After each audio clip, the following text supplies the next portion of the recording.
Students, welcome in ASC starter. कैसे हैं आप सब। आज हम असेसमेंट वर्कशीट जो है 04 वो करने जा रहे हैं और इस असेसमेंट वर्कशीट में टोटल जो है वो 10 क्वेश्चंस हैं और ये 20 मार्क्स का रहेगा। ठीक है, आप अच्छे से समझना, फिर उसके बाद जो है आप ट्राई भी कर सकते हैं। बाकी फिर उसके बाद अपने आप को मैच कर सकते हैं सॉल्यूशन के साथ, क्योंकि मैंने सॉल्यूशन के साथ अच्छे से कर रखा है और मैं आपको अच्छे से एक एक चीज़ समझाऊंगा भी। ठीक है, और अगर पसंद आए तो आप वीडियो को लाइक कर सकते हैं और चैनल को आप सब्सक्राइब कर सकते हैं अगर आप चैनल पर न्यू है तो। देखिए, पहला क्वेश्चन बोला गया है कि x plus y equal to अगर 5 है तो अगर वो y अक्ष पर स्थित होगा तो उसका एक सॉल्यूशन निकालिए। देखो, मैं आपको बता देता हूँ। जैसे ये y एक्सिस होता है, ये x एक्सिस होता है। जब वो y एक्सिस पे बोल रहा है, आपको पता होना चाहिए जब कोई लाइन या कोई पॉइंट y एक्सिस पर होता है तो x की वैल्यू 0 होती है। x की वैल्यू क्या होती है? 0, यानी कि आप x ये क्या रखोगे? 0 रखोगे। तो इसलिए आपका सॉल्यूशन क्या निकल जाएगा? y इक्वल टू 5 आ जाएगा। मैं आपको दिखाता हूँ मैंने कैसे करा है। ठीक है, और मैंने इसलिए रिटर्न में लिखा था कि आपको पता लग सके लिखने का तरीका भी क्या है। देखिए, x plus y equal to 5 का एक हल जो y अक्ष पर स्थित है। ठीक है, तो हमें एक हल निकालना है जो y अक्ष पर स्थित होगा। मैं आपको अच्छे से समझा चुका हूँ। अगर y अक्ष पर होगा तो x जो है वो 0 होगा। ठीक है, और अगर x 0 होगा तो y की वैल्यू कितना है? 5। तो इस तरीके से हमारा हल क्या आ गया? y इक्वल टू 5 है जो y अक्ष पर स्थित है। याद रखना, अगर y अक्ष है तो y की वैल्यू होगी, अगर x अक्ष है तो x अक्ष की वैल्यू होगी। हम करेंगे सेकंड क्वेश्चन। तो पहला वाला क्वेश्चन का आप स्क्रीनशॉट ले सकते हैं। उसके बाद नेक्स्ट क्वेश्चन पर बढ़ जाते हैं सेकंड पर। सेकंड क्वेश्चन बोला गया है कि अगर समीकरण 5y इक्वल टू 9 है तो इसको आपको दो चर वाले रैखिक समीकरण में दिखाना है। देखो, अगर x नहीं होगा तो हम 0x लिख देते हैं इस तरीके से। अगर y नहीं होता तो हम 0 मल्टीप्लाई y, ये मल्टीप्लाई का साइन है। ठीक है, तो हम ऐसे लिख देते हैं। तो इसका आंसर ये आ जाएगा। मैं आपको दिखाता हूँ। आप देखिए, इस तरीके से आप लिखेंगे 5y इक्वल टू 9 को दो चर वाले रैखिक समीकरण में निम्न प्रकार से व्यक्त किया जा सकता है। तो इस तरीके से हमने आंसर ये कर दिया। समझ में आ गया सबको? अगर आप इतना भी लिख देंगे ना तब भी बहुत है। ठीक है, क्योंकि MCQ से अगर आएंगे तो आपको टिक ही करना होगा। उसके बाद आ जाते हैं थर्ड क्वेश्चन पर। थर्ड क्वेश्चन में बोला गया है कि x अक्ष के समांतर, देखो ये y एक्सिस होता है, ये x एक्सिस होता है, तो x अक्ष के समांतर या तो ऊपर लाइन होगी या नीचे होगी। अब ये बोल रहा है कि अगर x अक्ष के समांतर अगर कोई रेखा है और वो मूल बिंदु से, इसको ना मूल बिंदु कहते हैं, ये जो है ना मूल बिंदु होता है ये वाला। अब ये कह रहा है 2 इकाई ऊपर, 1 2, तो कह रहा है इसका समीकरण बताइए। देखो, अगर x अक्ष के ऊपर है तो वो y पर ही टच करेगा और y की वैल्यू, अगर हम 2 कदम ऊपर जाएंगे तो y की वैल्यू कितनी होगी? 2। तो इस तरीके से हमारा आंसर कितना आ गया? y इक्वल टू 2 आ गया, रैखिक समीकरण। समझ में आ गया आप सबको? ठीक है, ऐसे ही अगर यहाँ पर बोलता y अक्ष के समांतर तो यहाँ पर या तो दायां बोलता है या बायां बोलता है। इस तरीके के क्वेश्चन एग्जाम में पिछले साल के पेपर उठा के देख लो, आए हुए हैं। मैंने पेपर भी करवा रखे हैं, आप चाहे तो प्लेलिस्ट में जाके वो पेपर भी समझ सकते हैं। ठीक है, 9 के ऊपर तो मैंने बहुत काम किया है, आपको बहुत बेनिफिट होगा अगर आप पुरानी वीडियोस देखेंगे तो। चैप्टर वाइज भी बहुत सारे करवा रखे हैं। अब आगे देखिए। अच्छा, पहले इसका आंसर आप कॉपी पर देखिए मैंने कैसे किया है। ठीक है, सिंपल हमने इसका आंसर लिख दिया y इक्वल टू 2। अगर आप इसको और बड़ा करके लिखना चाहते हैं तो मैंने क्या कहा था, जो नहीं होगा आप वहाँ पर 0x लिख देंगे। इस तरीके से भी आप रिप्रेजेंट कर सकते हैं। और अगर आप इसको और करना चाहते हैं तो 0x प्लस वाई और 2 को इधर ले जाके माइनस का कर देंगे तब। लेकिन इतना ही आंसर होता है। अगर आप ये आगे बढ़ना चाहते हैं तो आप आगे कर सकते हैं। ठीक है, थर्ड हो गया। अब आप फोर्थ पर आ जाइए। फोर्थ क्वेश्चन बोला गया है कि आपको जांच करनी है कि क्या ये जो पॉइंट है ये इसका हल है। तो अगर ऐसा कोई भी क्वेश्चन आता है तो पहले वाला x होता है सॉरी, दूसरे वाला y होता है। तो x की जगह आपको x की वैल्यू रखनी है और y की जगह y की वैल्यू रखनी है। अगर 6 आ जाएगा तो आप यस लिख देंगे, नहीं तो आप नो लिख देंगे। ठीक है, देखिए कैसे किया गया है। तो जांच लिखा, पहले इक्वेशन उतारी, फिर हमने x की जगह 1 और y की जगह -2 रख दिया। फिर हमने क्या करा, 2 1 जा 2 होता है, माइनस माइनस क्या होता है +2, तो 2 2 कितना हो गया 4 और 6 के इक्वल नहीं है। तो हमने लिख दिया कि नहीं 1, -2 समीकरण का हल नहीं है। ठीक है, तो आपको समझ में आ गया। उसके बाद नेक्स्ट क्वेश्चन बढ़ जाते हैं। उसके बाद है नेक्स्ट क्वेश्चन, कह रहा है कि ये समीकरण दे रखा है आपको, इसके आपको जो है ना कोई भी दो हल निकालने हैं, ठीक है। तो दो हल निकालने से पहले जैसे यहाँ पर x 2 बार लिखा है तो इसको आपको पहले जमा या घटा करके एक बार कर लेना है। मैं आपको दिखाता हूँ, आप देख लीजिए आराम से। यहाँ पर ये हमें इक्वेशन दे रखी है, ठीक है। तो हमने क्या करा, इस x को जो है इधर लेके माइनस कर दिया। ये देखिए हम x को इधर ले गए, आप ध्यान से देखिए। उसके बाद देखिए 2x में से एक x गया, x बचा, y का y उतार दिया और 5 आ गया। अच्छा, यहाँ पर आप ऐसे एरो भी बना सकते हैं, साथ के साथ बना ही लीजिएगा। अब हमें क्या निकालना है, इसके दो हल निकालने। तो x की जगह 4 लिखा। अब आप x की जगह 4 लिखोगे तो y कितना आएगा, उधर जाके 4 माइनस कर दो तो 1 आएगा ना, तो ये हमारा आंसर आ गया। ऐसे हमने x की जगह 3 लिखा तो y हमारा कितना आ गया, 2 आ गया। तो हमारे 2 हल आ गए, मैंने बॉक्स में डाल के लिख दिए। समझ में आ गया आपको, इसका स्क्रीनशॉट लेना ले सकते हो। ये सेकंड क्वेश्चन हो गया, मतलब 5th क्वेश्चन, ठीक है, सेकंड पेज। उसके बाद है 6th क्वेश्चन पर आ जाइए। 6th क्वेश्चन में बोला गया है कि रंगीन कागज़ का मूल्य, देखो एक कलरफुल कागज़ है और एक सफ़ेद कागज़ है। तो ये कह रहा है जो रंगीन कागज़ है उसका जो प्राइस है ना वो सफ़ेद कागज़ के मूल्य के 1/3 से 7 ज़्यादा है। कहने का मतलब यह है कि मान लो जैसे सफ़ेद कागज़ को मैं x मान लेता हूँ, रंगीन कागज़ को y मान लेता हूँ, तो रंगीन कागज़ पता है कितना होगा, 1/3 का मतलब होता है 1/3 और 7 अधिक मतलब 7 जोड़ दो, तो ये एक इक्वेशन बन जाती है। और अगर ऐसे ही मैंने रंगीन कागज़ को x मान लिया, सफ़ेद कागज़ को मैंने y मान लिया, तो 1/3 तब भी 1/3 रहेगा, ठीक है, 7 ज़्यादा, ठीक है। समझ में आ गया। तो आप कोई भी वेरिएबल किसी को भी मान सकते हो। तो कह रहा है 2 चर में रेखिक समीकरण में लिखना है, सिर्फ रेखिक समीकरण में लिखना है, सॉल्व नहीं करना। तो आप आंसर देखो इसका, देखो लिखने का तरीका आराम से अच्छे से देख लो। माना रंगीन कागज़ का मूल्य ₹x, माना सफ़ेद कागज़ का मूल्य ₹y। फिर प्रश्न अनुसार जो क्वेश्चन में बोला गया है, रंगीन कागज़ का जो मूल्य वो किसके बराबर है, सफ़ेद कागज़ के 1/3 में 7 ज़्यादा है। तो जो बोला है हमने वही लिख दिया। जब ज़्यादा या कम बोलते हैं तो प्लस माइनस लगाते हैं, ठीक है। 1/3 बोलेगा तो उसका मतलब मल्टीप्लाई होता है। फिर हमने क्या करा, इसका एलसीएम ले लिया, आप आराम से देख लो, ठीक है। ये देखिए मैंने इसकी मल्टीप्लाई इसमें करी, इसकी मल्टीप्लाई करी, इसकी मल्टीप्लाई इसमें करी, मतलब मैंने एलसीएम लिया है यहाँ पर। उसके बाद हम यहाँ पे क्रॉस मल्टीप्लाई कर देंगे। जब क्रॉस मल्टीप्लाई करेंगे तो ये क्वेश्चन आ जाएगी, ये x है, ठीक है। और ये दोनों उठा के इधर ले गए इक्वल के इधर, तो ये दोनों माइनस के हो गए। समझ में आ गया। अब आप इसका स्क्रीनशॉट ले सकते हैं, ठीक है। 6th क्वेश्चन तो छोटा ही था। अब आ जाइए 7 पर। 7 पर आ जाइए। 7 में बोला गया है बिंदु 1, 2, मतलब ये हमें दे रखा है, निर्देशांक को देखते हुए उस रेखा का समीकरण ज्ञात कीजिए जिस पर वह बिंदु है। मतलब अब हमें पॉइंट दे दिया, हमें इक्वेशन निकालने के लिए बोल रहे हैं, ठीक है। तो ये कह रहा है इसके कितने समीकरण बन सकते हैं। जब ऐसा कोई क्वेश्चन आता है ना तो पहले वाले को x बोलते हैं, दूसरे वाले को y बोलते हैं, आपको पता ही है।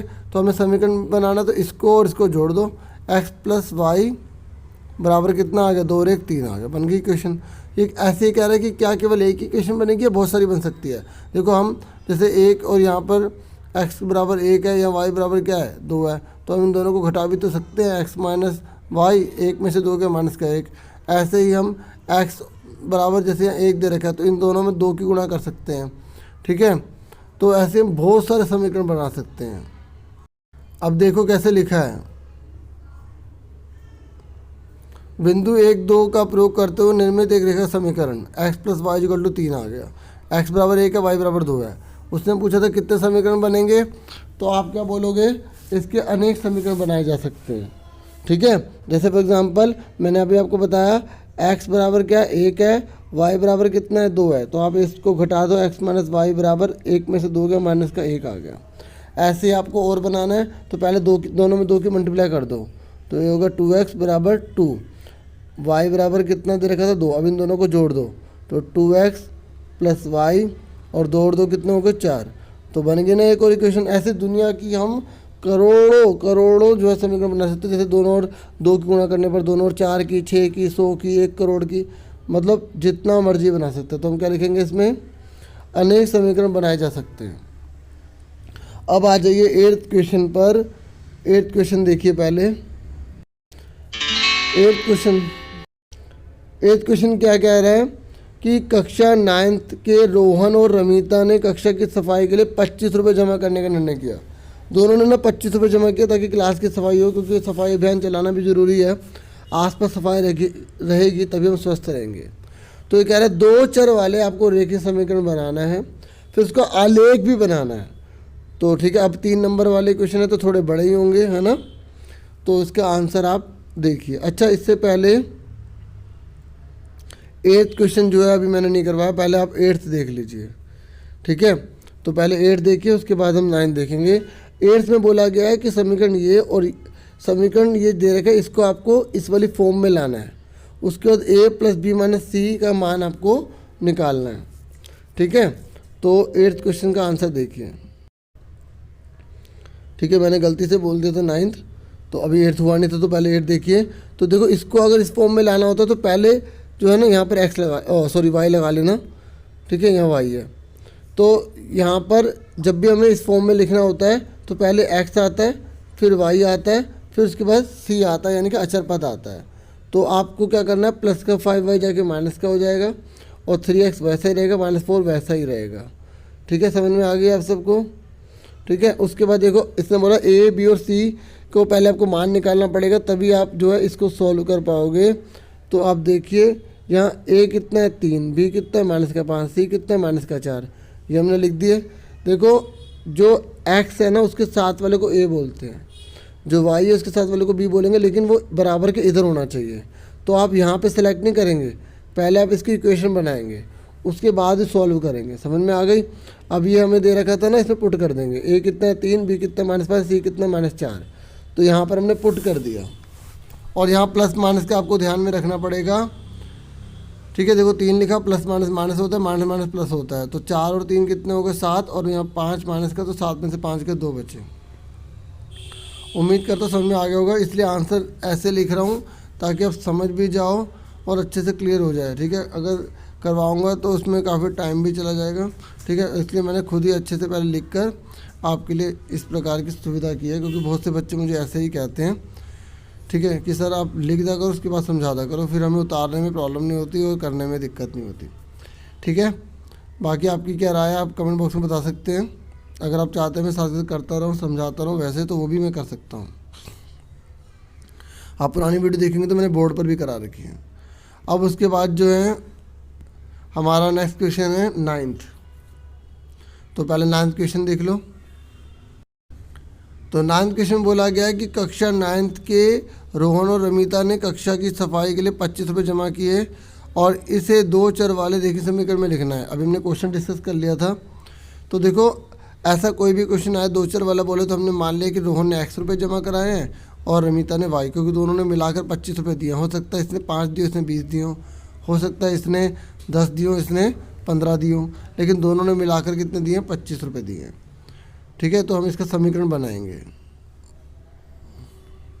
तो आप कैसे लिखेंगे, पहले आप लिखेंगे माना रोहन के द्वारा जमा की गई राशि ₹x। ठीक है, रुपीज़ का साइन अच्छे से बना लेना।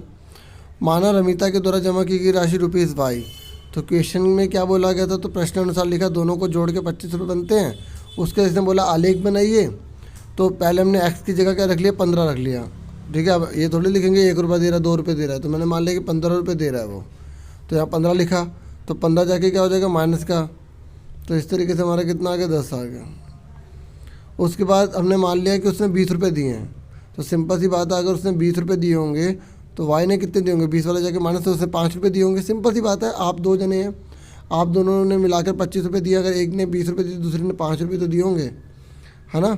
ऐसे अगर आपने एक रुपये भी नहीं दिया x, तो आपके दोस्त ने कितने दिए होंगे, 25 रुपये दिए होंगे। अच्छा चलो, आपने 25 दिए, उसने 0 दिए, ऐसे मान लो। ठीक है, हमें तो ग्राफ बनाना है। यहाँ तक आपको क्लियर हो गया। अब इसका ग्राफ देखो आप, इस तरीके से इसका बॉक्स तो आप बनाए देंगे। उसके बाद देखिए, बिल्कुल स्केल से और ग्राफ पेपर पे बनाइएगा। ठीक है, तो देखो कैसे बनाते हैं, जैसे अपने 3rd चैप्टर करा वैसे ही, x का 15, y का 10। तो हमने जो है यहाँ पे 5 का टेबल ले लिया।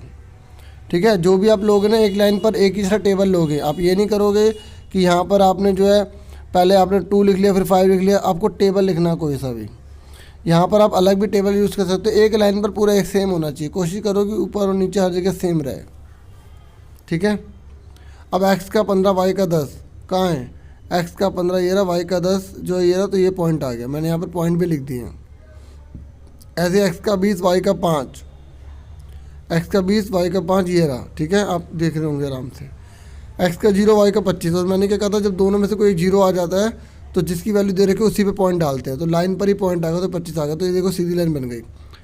3 पॉइंट इसलिए निकाले जाते हैं ताकि हमें पता लग जाए कि हमने सही करा है गलत, क्योंकि देखो अगर आपने 2 पॉइंट निकाले तो आपकी लाइन ऐसे बन जाएगी, ठीक है। अगर आपने 3 डाले और मान लो तीसरा पॉइंट यहाँ आ रहा है तो ऐसे लाइन तो बन नहीं सकती। आप समझ जाएंगे आपने तीनों में से कोई 1 पॉइंट गलत करा है, दोनों गलत करे, तीनों गलत करे हैं।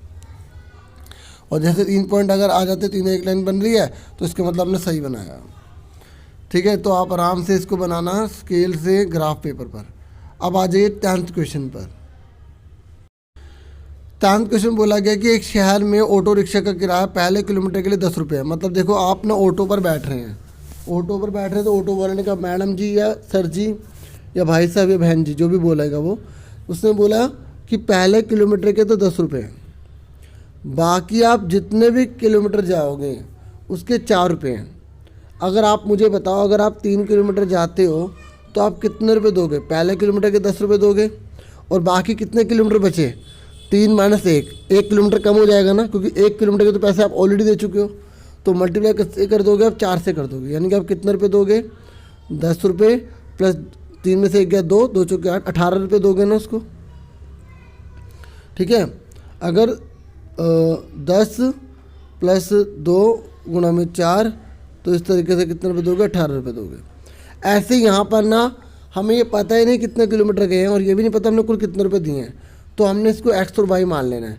हमने कुल जो दूरी तय की गई उसको एक्स मान लेंगे, कुल जो पैसे लगे उसको वाई मान लेंगे। बहुत से बच्चे चौथा चैप्टर पे से क्वेश्चन कर भी चुके होंगे, अमाउंट अलग है और यहाँ डिटेल भी कम दी गई है। ऐसे एग्जाम में क्वेश्चन आता है तो आपको अच्छे से करना है, ठीक है। तो मैं आपको आंसर दिखाता हूँ, उससे आपको और अच्छे से क्लियर होगा। देखिए सबसे पहले हमने लिखा कुल दूरी कितनी है एक्स, कुल किराया कितना है वाई। तो मैंने अभी आपको समझाया कि पहले किलोमीटर का तो किराया फिक्स है, तो बाकी कितने किलोमीटर बचे? 1 कम कर देंगे, क्योंकि पहले किलोमीटर का फिक्स था। अगर यहाँ बोलता 2 किलोमीटर का फिक्स है तो 2 कम कर देते, ठीक है, 2 कम कर देते। और हर किलोमीटर के कितने रुपये? 4 रुपये, तो 4 से मल्टीप्लाई कर देंगे तो टोटल मिला के क्या आएगा? हमारा टोटल किराया आ जाएगा। तो इस तरीके से हमने एक्स और यहाँ वाई लिख दिया, ठीक है। फिर प्रश्न अनुसार करा, ये देखो आप स्टेटमेंट मैंने समझा दी। अब 4 की मल्टीप्लाई दोनों में कर दो, ठीक है। तो 10 4x - 4, 10 में से 4 गए 6, तो इस तरीके से हमारी इक्वेशन बन गई। देखो असेसमेंट अच्छे से करना है, क्योंकि फाइनल ईयर के जो पेपर होंगे उसमें आपके बहुत हेल्पफुल होगा, जो भी आपके नवंबर दिसंबर में जो पेपर होने वाले हैं, ठीक है। तो अब आगे देखो, ये मैंने इक्वेशन आप ऐसे भी लिख के दिखा दी, ठीक है। जैसे रैखिक समीकरण बोल देता है ना, तो वाई उधर जाके माइनस का हो गया, तो पहले एक्स लिखा, वाई लिखा, फिर ये लिखा, ठीक है। अब हम आलेख बनाएंगे, तो आलेख के लिए हम इसी को लेंगे, ठीक है। तो हमने क्या करा, पहले एक्स की जगह 0 ले लिया। क्या ले लिया? 0। तो वाई कितना आ गया? 6। एक्स की जगह 2 ले लिया। जब हम 2 लेंगे यहाँ पर, तो पहले बोर्ड मास का रूल आपको आना चाहिए। मैंने वीडियो भी बना रखी है बोर्ड मास के ऊपर, बहुत अच्छे से समझाया, आप वो भी देख सकते हैं। 4 2 8 हो गया, 6 14 हो गया। ऐसे 3 पुट करा तो ये हमारा 18 आ गया। तो ये हमने 3 पॉइंट निकाल लिए। अब उसके बाद आपको क्या करना है? ग्राफ बनाना है। तो मैंने इस बार 2 का टेबल ले लिया, ठीक है। 2 का टेबल ले लिया। पहले क्या है? एक्स का 0 वाई का 6। मैंने क्या कहा था, अगर दोनों में से कोई 0 होगा तो जिसकी वैल्यू दे रखी होगी उसका पॉइंट डाल देंगे। वाई इक्वल टू कितना? 6। तो वाई इक्वल टू 6 ये रहा, तो ये लाइन पर ही पॉइंट आएगा। उसके बाद क्या है? एक्स का 2 वाई का 14। तो एक्स का 2 वाई का 14 का एक्स का 2 वाई का 14 ये रहा, ठीक है। तो इस तरीके से तीनों पॉइंट हमें पता लग जाएंगे।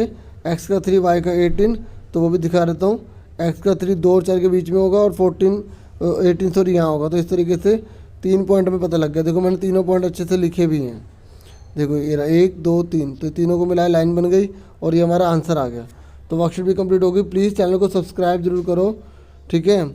और ऐसी वीडियो इतने आसानी से नहीं बनती, टाइम लगता है।